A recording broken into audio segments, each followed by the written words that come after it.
Hey guys, this is Sam Geek, and this is my review of Secret Agent Clank for the PlayStation 2 Computer Entertainment System.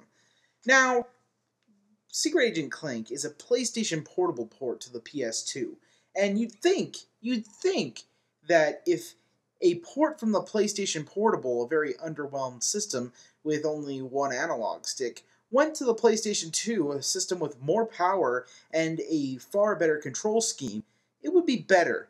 Unfortunately, this is not the case for Secret Agent Clank, because what the first thing they did wrong, although graphics don't matter, they made the native resolution of the PSP the same. It stretches it. That's all it does. It doesn't change resolution. It's not an all new resolution. I mean, I would be fine with the graphics as long as they changed the resolution to standard 480p, but they decided to keep the same resolution as the PSP. Therefore, when stretched out on my 26-inch TV, even in 480p, it looks pretty bad. Now, I know what you might be wondering. Why is this a problem, Samuel? Well, during some parts of Secret Agent Clank, there's a little rhythm-type control scheme period, where it kind of is like Guitar Hero and you press the buttons. But because of this stretched out control scheme, the circle and the square button on the interface look almost exactly the same, which can be a problem when it comes to navigating this type of, experience. And it can be very annoying.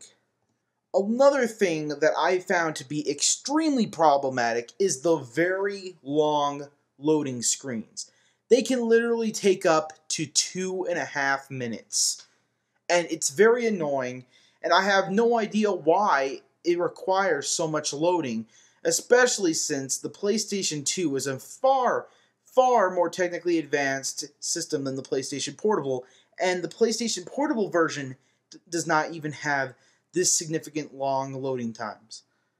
Also, the frame rate is quite bad to the point where there's button delay. And this can be very bad in a platformer. And I've experienced several deaths on easy levels on the PlayStation Portable version, but due to the button lag, I fell to my death. Another thing I noticed is that the only improvement in the entire game from the PlayStation Portable version is that the camera actually works with the second analog stick.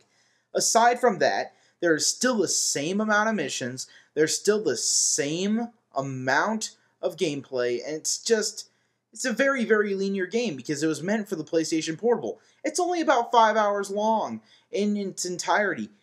Even when you complete all the challenges, it's only about 6 or 7 hours long. And that's very short for a console game, especially a platformer.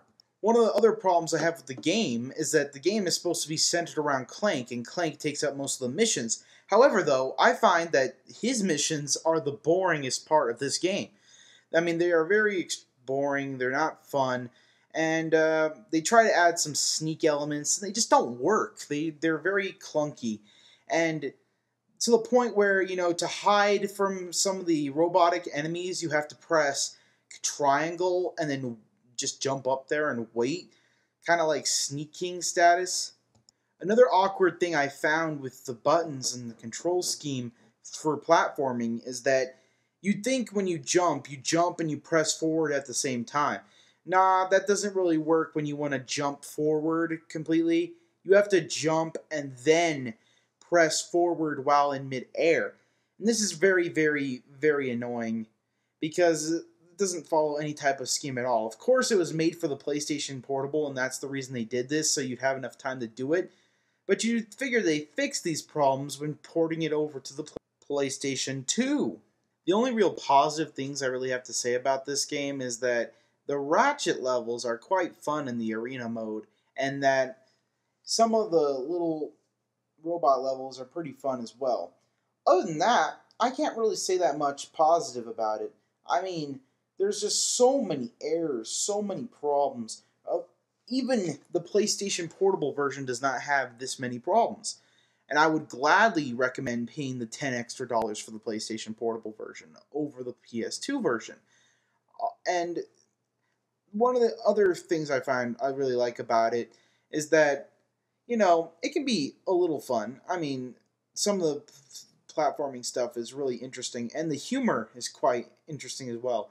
But other than that, it's not very fun at all. It feels like I was literally forcing myself to finish the game. I couldn't really, as much as I want this game to be good, I can't recommend this at all.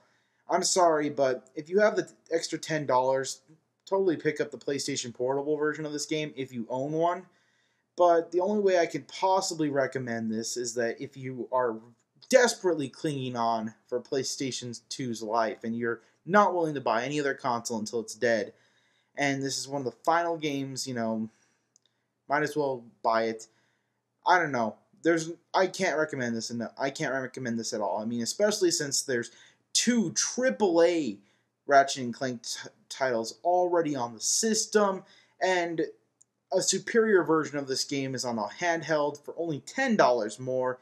I gotta say, even if you're a hardcore Ratchet and Clank fan, skip this game.